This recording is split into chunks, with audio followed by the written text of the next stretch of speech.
ऐसा बिल्कुल नहीं है कि जिसकी चारों भुजाएं बराबर होती है वह वर्ग होता है, इसलिए हमें विकर्ण को भी ज्ञात करना पड़ता है। दोस्तों हमारा एक्सरसाइज 7.1 का क्वेश्चन नंबर 5वां है, किसी कक्षा में 4 मित्र बिंदुओं ए, बी, सी और डी पर बैठे हुए हैं जैसा कि हमें चित्र में दिखाया गया है।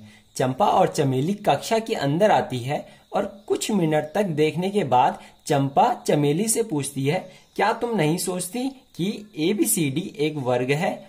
चमेली इससे सहमत नहीं है। दूरी का सूत्र प्रयोग करके बताइए कि इनमें से कौन सही है। दोस्तों एक हमारे पास कक्षा है और कक्षा में 4 मित्र बैठे हुए हैं और जो मित्र A है वो यहाँ पे बैठा है और यानी ये वाला जो बिंदु है वो A है और यहाँ पे B वाला बिंदु बैठा है और इस वाले बिंदु पे C वाला मित्र बैठा है और जो ये वाला बिंदु है उस पे D वाला मित्र बैठा है। अब हमने दोस्तों ये ज्ञात करना है कि अगर हम इन बिंदुओं को मिलाते हैं तो क्या ये वर्ग बनाएंगे।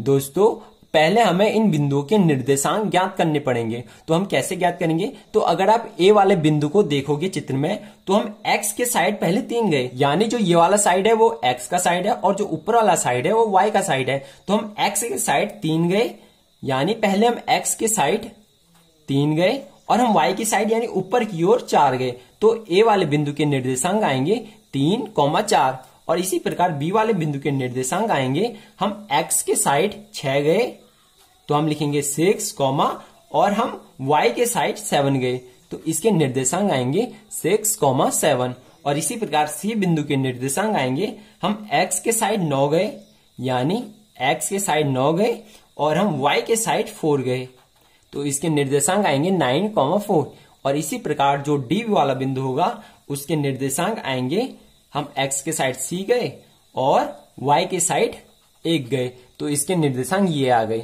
अब हमने दोस्तों सिद्ध करना है कि क्या ये वर्ग बनाते हैं, यानी अगर हम इनकी सारी भुजाओं को मिलाएं, सारी बिंदुओं को एक दूसरे पे मिलाएं, जैसे हमने ये मिला रखा है, तो क्या ये वर्ग बनाएगा। दोस्तों इसे ज्ञात करने के लिए पहले हम A से B की दूरी, B से C की दूरी, फिर C से D की दूरी, फिर A से D की दूरी और बाद में हमें इनके विकर्णों की दूरी भी ज्ञात करनी पड़ेगी। वो मैं आपको आगे बताऊंगा कि हम विकर्णों की दूरी आखिर में क्यों ज्ञात करते हैं। तो हम पहले A से B की दूरी ज्ञात करेंगे। तो हमारी A B की दूरी आएगी दोस्तों, जैसे कि आपको पता है दोस्तों, दो बिंदुओं के बीच की दूरी का सूत्र होता है √(x2 - x1) का स्क्वायर प्लस y2 - y1 का स्क्वायर। दोस्तों आप किसी भी x में से किसी को भी घटा सकते हो, यानी आपने केवल x में से दूसरे वाले x को ही घटाना है। या तो आप 3 में से इसे घटा सकते हो या तो आपने 6 में से इसे घटा सकते हो। तो आप किसी में से भी घटा सकते हो। 6 बड़ी संख्या है तो मैं 6 में से 3 को माइनस कर देता हूं क्योंकि कैलकुलेशन करने में आसानी होगी। तो मैं यहां पे लिखूंगा 6 - 3 और ये बात हमेशा ध्यान रखना कि x वाले में से x वाला ही घटाना है, आपने y वाला नहीं घटाना है। तो आपने लिखा 6 - 3 का स्क्वायर, फिर प्लस का चिन्ह और y2 - y1 आप किसी में से भी किसी को घटा सकते हो। तो मैं 7 में से 4 को घटाता हूं तो मेरा आता है 7 - 4 का स्क्वायर। अब आप दोस्तों इसे आसानी से सॉल्व कर लोगे तो हमारा a भी आता है। 6 में से 3 माइनस करोगे तो आपका आएगा 3 का स्क्वायर, फिर प्लस 7 में से 4 माइनस करोगे तो आपका आएगा 3 का स्क्वायर। इसलिए हमारा दोस्तों a भी आता है √18। अब हम दोस्तों BC भी ज्ञात करेंगे। तो अब हमने BC ज्ञात करना है तो BC भी हम ऐसे ही ज्ञात करेंगे इस सूत्र का यूज करके। आप किसी में से भी किसी को घटा सकते हो। चलो मैं 9 में से 6 को माइनस करता हूं क्योंकि 9 बड़ी संख्या है तो हमें कैलकुलेशन करने में आसानी होगी। तो मैंने लिखा 9 - 6 का स्क्वायर प्लस, अब मैं 7 में से 4 को माइनस कर देता हूं तो मैंने लिखा 7 - 4 का स्क्वायर, क्योंकि हम किसी में से भी किसी को माइनस कर सकते हैं। तो मेरा यहां पे आता है 3 का स्क्वायर प्लस 7 में से 4 माइनस किया तो 3 का स्क्वायर इक्वल टू ये इसी की तरह बन गया। तो हमारा आया 3 का स्क्वायर 9 और 3 का स्क्वायर 9, 9 + 9 18। अब हम दोस्तों DC की दूरी ज्ञात करेंगे। हम CD भी बोल सकते हैं इसे, पर हम DC की दूरी ज्ञात करेंगे। तो हमारा यहां से आता है, हम 9 में से 6 को माइनस कर लेंगे, 9 - 6 का स्क्वायर, फिर प्लस का चिन्ह, फिर हमें 4 में से 3 को माइनस कर लेंगे तो हमारा आता है 4 माइनस 1 का स्क्वायर इक्वल टू, यहाँ पे आता है 9 में से 6 माइनस करेंगे तो हमारा आता है 3 का स्क्वायर, प्लस 4 में से 1 माइनस करेंगे तो 3 आता है, यानी 3 का स्क्वायर इक्वल टू इसी की तरह बन गया तो रूट 18। अब हम दोस्तों लास्ट ए और डी की दूरी भी ज्ञात करेंगे।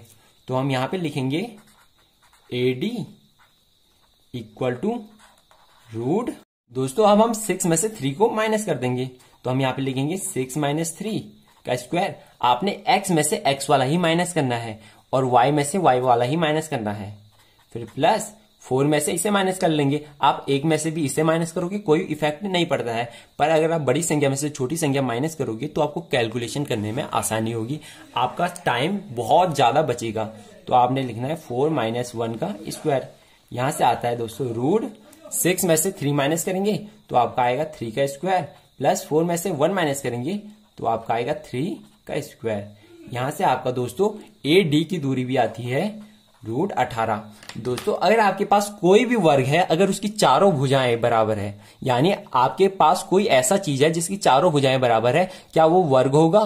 तो ऐसा बिल्कुल नहीं है कि जिसकी चारों भुजाएं बराबर होती है वह वर्ग होता है, इसलिए हमें विकर्ण को भी ज्ञात करना पड़ता है। जैसे दोस्तों मैं आपको एक एग्जाम्पल दे देता हूं, जैसे मेरे पास ये एक चित्र है, जैसे मेरे पास ये कोई है और इसकी चारों भुजाएं बराबर है, यानी इसकी ये भुजा 4 मीटर, ये भुजा 4 मीटर, ये भुजा 4 मीटर और ये वाली भुजा भी 4 मीटर। क्या दोस्तों ये वर्ग है? नहीं, क्योंकि इसके विकर्ण बराबर नहीं है, यानी यहां से लेके यहां तक की दूरी यहां से लेके यहां तक की दूरी के बराबर नहीं है। अगर आप दोस्तों किसी भी वर्ग में देखोगे तो उसके विकर्ण जो होते हैं वह बराबर होते हैं, इसलिए हम ये वाले चतुर्भुज में इनके विकर्ण भी निकालेंगे। इसलिए हम यहां से लिखेंगे विकर्ण, यानी यहां से लिखेंगे विकर्ण। हम AC निकालेंगे पहले, तो हमारा आएगा AC इक्वल टू रूट, हम किसी में से भी किसी को घटा सकते हैं। तो मैं 9 में से 3 को माइनस करता हूं तो मेरा आता है 9 माइनस 3 का स्क्वायर। फिर मैं 4 में से 4 को माइनस करता हूं तो आपका आएगा प्लस 4 माइनस 4 का स्क्वायर। और यहां से आता है दोस्तों आपका रूट 9 में से 3 माइनस किया तो आपका आता है 6 का स्क्वायर प्लस 0 का स्क्वायर, और यहां से स्क्वायर से ये रूट का चिन्ह हट जाएगा तो आपका आएगा 6। और इसी प्रकार हम विकर्ण BD भी ज्ञात करेंगे।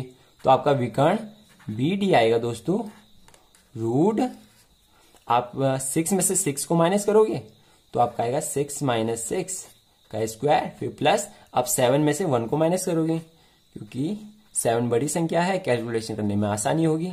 अब यहां से 6 में से 6 माइनस करोगे तो 0 का स्क्वायर, फिर प्लस 7 माइनस 1 यानी 6 का स्क्वायर। यहां से आपका आता है रूट 6 का स्क्वायर। अभी स्क्वायर के चिन्ह से रूट का चिन्ह हट जाएगा तो आपका आएगा 6। यानी दोस्तों इसके विकर्ण बराबर है और इसकी चारों भुजाएं भी बराबर है, यानी इसकी AB और BC और DC और AB बराबर है। यानी हम यहां से लिख सकते हैं यह एक वर्ग है, यह ABCD एक वर्ग है, एक वर्ग है, चूंकि AB equal to BC equal to DC equal to AB तथा विकर्ण क्या है? AC equal to BD equal to 6। और अब यहाँ पे ऐसा भी लिख सकते हो रूट 18, यानी ये रूट 18 के बराबर है सब। इसलिए दोस्तों चंपा सही कह रही थी। चंपा ने क्वेश्चन में बोला था कि क्या तुम नहीं सोचती कि ABCD एक वर्ग है, इसलिए चंपा बिल्कुल सही कह रही थी। दोस्तों आपको यह वीडियो कैसी लगी कमेंट बॉक्स में जरूर बताएं। अगर आपको इस वीडियो से रिलेटेड कोई भी डाउट हो तो कमेंट बॉक्स में जरूर पूछें, और ऐसे ही और वीडियो पाने के लिए इस चैनल को सब्सक्राइब जरूर कर दें ताकि मेरे द्वारा आने वाली एक भी वीडियो मिस ना हो। Thank you, have a nice day.